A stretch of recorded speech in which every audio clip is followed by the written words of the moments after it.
अस्सलाम वालेकुम नाज़रीन, आपकी खिदमत में हाजिर है क्रिकेट की एक और एपिसोड लेकर। और हम बात करेंगे पाकिस्तान ने कल एक और मायूस कुन कारकर्दगी दिखाई है चौथा T20 के अंदर, जो कि लाहौर कज़ाफ़ी स्टेडियम में पहला मैच खेला गया।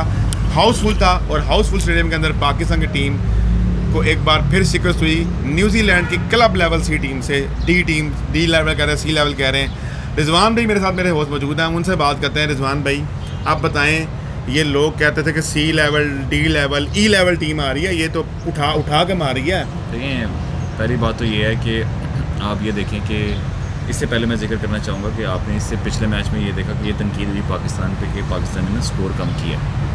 तो कल हमने लाहौर में भी देखा ऑलमोस्ट उतना ही स्कोर था, ऑलमोस्ट सेम स्कोर था न्यूजीलैंड ने जो किया। लेकिन आप चेज़ करते हुए हार गए। अमूमन चेज़ में जो है, आप कहते हैं कि चेज़ में करना T20 में आसान होता है।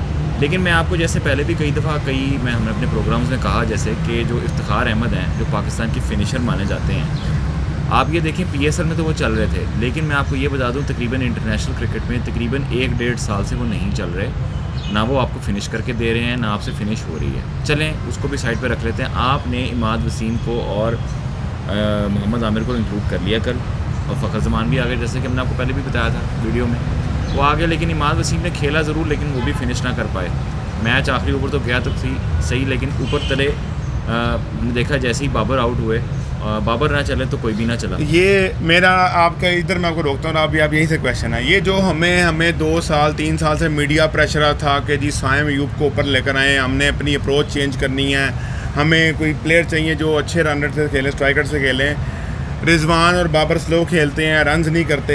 रिजवान बाबर ने कल रिजवान था नहीं, बाबर आउट हो गए जल्दी। आपसे 170 चेज़ नहीं हुआ अपने घर पे। देखिए, ये तो आपको मानना पड़ेगा कि चाहे बाबर हों चाहे रिजवान, इवन अगर रिजवान भी आप टीम से निकाल दें तो बैकबोन तो हैं ही दोनों पाकिस्तान टीम की। दूसरी बात ये है कि साइम अयूब जो हैं, देखिए साइम अयूब अगर हर मैच में चलेंगे तो फिर कोई और तो नहीं ना चलेगा। तो यही बात है रिजवान भाई, नहीं है कि साइम अयूब हर मैच में चलें। जो साइम अयूब प्रॉब्लम नहीं है, बाबर आजम प्रॉब्लम नहीं है, ना ही रिजवान, क्योंकि ये तो हो गई। प्रॉब्लम आपका ये है कि एक तो आपके जो नीचे फिनिशर है ना, एग्जैक्टली फिनिशर नहीं हमारे सॉरी मैं आपको रोक रहा हूँ। देखें, हमारे जो प्रॉब्लम है वो यही है, लोग ये समझ नहीं रहे कि हमारा टॉप प्रॉब्लम नहीं है, हमारा फिनिशर नीचे जो मिडल ऑर्डर है वो प्रॉब्लम है। आप देखें, कल एक स्टैट्स दिखाया गया ड्यूरिंग मैच, जिसपे उरूज और वकास जिन्होंने बार बार बात कर रहे थे कि between 7 to 15 over Pakistan has the worst strike rate in last 2 years, worst. आप इमेजिन करें यार, 7 to 15 का मतलब फर्स्ट स्ट्राइक रेट अगर आप कह रहे हैं मिडिल ओवर्स, तो उन आपको ये भी बताता चलो, हमने देखा इफ्तिखार आपको फिनिशर है, लेकिन आजकल की T20 में सेटल होने का टाइम नहीं होता। बिल्कुल नहीं होता। सेटलमेंट के लिए बॉल्स कंज्यूम करते हैं। दूसरी बात ये है कि आप इमाद वसीम को लेकर तो आए हैं, लेकिन इमाद वसीम कभी भी कोई खास अच्छे फिनिशर नहीं रहे। एक आधे मैच के अलावा मुझे याद नहीं उन्होंने कोई ज़्यादा मैच, कल भी उनसे मैच उन्होंने फिनिश नहीं किया। 2 तो उनके एच होके चौके हुए हैं, आपने चौके देखे, उन्होंने स्कोर जरूर किया, 2 चौके तो एच के लगे हैं, ठीक है, वो तो शुक्र है उन्होंने 2 चौके लाके उनकी इज्जत रहेगी, थोड़ी सी रहेगी। लास्ट बॉल पर जो छक्का मारा, उन्होंने छक्का मारने की कोशिश की है, उस छक्के में तो एफर्ट की नज़र भी नहीं आई कि छक्का मारने गए हैं, वो एटलीस्ट आउट ही हुए थे मारते हुए। दूसरी बात ये है कि आप ये देखें, जैसे आपने कहा BCD टीम जो भी है, समझ नहीं आ रही कि एक तो होता है ना कि हमें समझ आए कि आप टेस्ट क्या करना चाहते हैं। आपने शाहीन को और नसीम शाह को रेस्ट करवा दिया, शराब खिलाया, एक ओवर नहीं करवाया उससे, एक ओवर आपने उससे नहीं करवाया। फिर आपने जो बेस्ट बॉलर था मैच का, सबसे अच्छा जो बॉलर था, उसको कोटा फिनिश नहीं किया, जो कि यंगस्टर है। एग्जैक्टली। अब उसी पे बात आती है कि अब्बास अफरीदी जो है, जिन्होंने 6 की औसत से उन्होंने रन दिए सबसे कम, और 3 विकेटें भी ली, लेकिन 1 ओवर उन्होंने कम करवाया।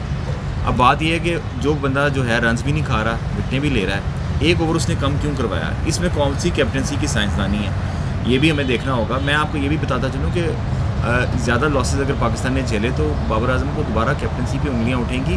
उठी हो गई हैं यार। अभी पहले देखें, मैं यही बात करता हूँ, जो CDTE टीम के लोग कहते हैं ना कि हमने इतनी अच्छी टीम अनाउंस कर दी है, हमें अपने B प्लेयर्स अनाउंस करने चाहिए थे। अभी ये आपकी जो ऑलमोस्ट पूरी टीम है वो जीत नहीं पा रही उससे, तो जो B टीम होती तो खैर उसको न्यूजीलैंड कच्चा चबा खा जाती है। देखें, ये B टीम के अलावा भी पहली बात तो ये है कि आपने अगर शफलिंग करनी है, कोई चेंजेस लानी है, तो उसमें कोई सेंस भी तो होनी चाहिए, टैक्टिकल होना चाहिए, ठीक है ना। या तो आप कहें कि जी हम क्या एक्सपेरिमेंटेशन कर रहे हैं, समझ से बाहर है कि एक्सपेरिमेंटेशन है क्या, ठीक है ना। आपने नसीम शाह के साथ शाहीन शाह दोनों को ही रेस्ट करवा दी, फिर जमान खान को भी टेक। क्या अब्बास अफरीदी को आप लेकर चल रहे हैं? क्या अब्बास अफरीदी परमानेंट मेंबर रहेंगे? क्या इमाद वसीम की जगह बनेगी? आप मुझे ये बताएं, इरफान खान नियाजी जो थे, दो मैंने मैच खेले। देखिए मैंने आपको पहले ही कह दिया था, जो वैसे तो हैमस्ट्रिंग की एनर्जी की वजह से आप कह रहे हैं कि चलो वो चले गए, लेकिन इरफान खान नियाजी की भी टीम में जगह है नहीं, वो बेंच पे ही बैठेंगे। और इमाद वसीम को भी अगर वो चौथे मैच में भी बेंच पे बिठा देते तो फिर इमाद वसीम ने भी शोर मचा देना था, क्योंकि सीनियर प्लेयर को आप बेंच पे बिठाएंगे। देखिए चले इमाद को उन्होंने चेक किया, इमाद ने कल बॉलिंग में इतनी कोई अच्छी खास बॉलिंग भी नहीं किया। आप देखें, मैं आपको ना एंड पे आता हूँ, एंड पे जब फिनिश होता है, पाकिस्तान ने आखिरी 5 ओवर में 43 रन दिए हैं। जो लास्ट 5 ओवर्स हैं उसमें पाकिस्तान ने सिर्फ 43 रन दिए, सिर्फ 43 रन से आए हैं। उसमें से 2 ओवर फेंके मोहम्मद आमिर ने। देखिए हम आमिर को लेके आए थे, एक्सपीरियंस है रन। आमिर ने वो जो 2 ओवर कल करवाए हैं उसमें आमिर ने मोर देन 20 रन दिए हैं।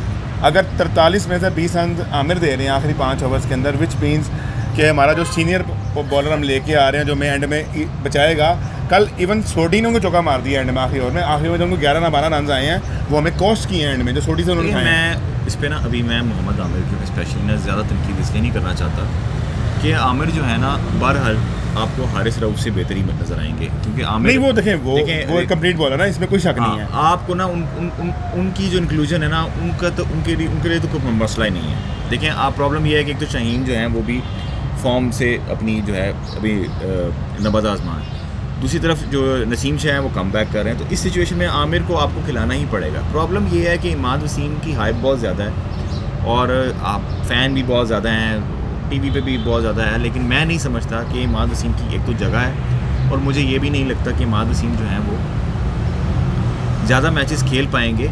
और अगर उन्होंने ज़्यादा मैचेस में इम्पैक्ट ना दिखाया तो उनको बाहर ही खिलाना पड़ेगा। मेरा तो बल्कि बाबर को यही मशवरा है कि इमाद वसीम को आप खिला के पूरी तरह से चेक कर लें कि क्या वो आपके लिए फ़ायदेमंद हैं भी या नहीं। लेकिन मैं अभी आपको बता दूं, अभी आपने कल मतलब जो भी हुआ है, अब देखें कल आपको पता लग गया कि बाबर आउट हो जाएं तो आप 170 चेज नहीं कर सकते।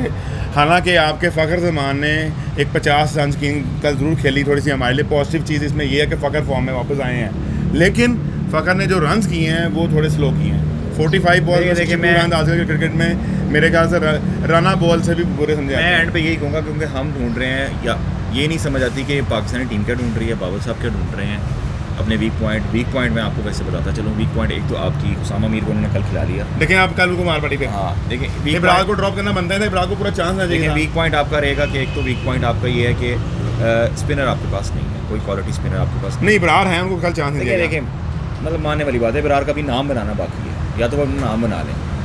मतलब ऑन पेपर आपको बता रहा हूँ कि क्वालिटी स्पिनर नहीं है। और दूसरा मेन प्रॉब्लम आपका दोबारा से उमड़ आया है, जो आप लगते थे रिजॉल्व हो गया है, फिनिशर नहीं है। इफ्तिखार बड़े हिटर हैं लेकिन टाइम लेते हैं। मुझे लगता ये है कि आज़म खान शायद दोबारा वापसी कर लें, गो के वो चले नहीं, लेकिन क्योंकि लंबी हिटिंग पाकिस्तान को चाहिए, पाकिस्तान को बड़ा स्कोर खड़ा करने के लिए लोअर एंड पे चाहिए, इसलिए आपको शायद आज़म खान की वापसी की ज़रूरत हो, और इमाद वसीम की भी वापसी छुट्टी हो सकती है। लेकिन कैसे नोट के साथ मैं इसी नोट के साथ आपसे इजाज़त देता हूँ कि हाँ देखते हैं हम आने वाली वीडियोस में कि क्या आज़म खान की वापसी होगी या इफ्तिखार के साथ स्टिल परसिस्ट किया जाएगा अगले वाली सीरीज़ में। तो आप देखते रहें क्रिकेट यारी को, हमारे चैनल को लाइक सब्सक्राइब शेयर करना मत भूलिएगा और कमेंट करके अपनी राय का इज़हार ज़रूर कीजिएगा। अल्लाह हाफिज़।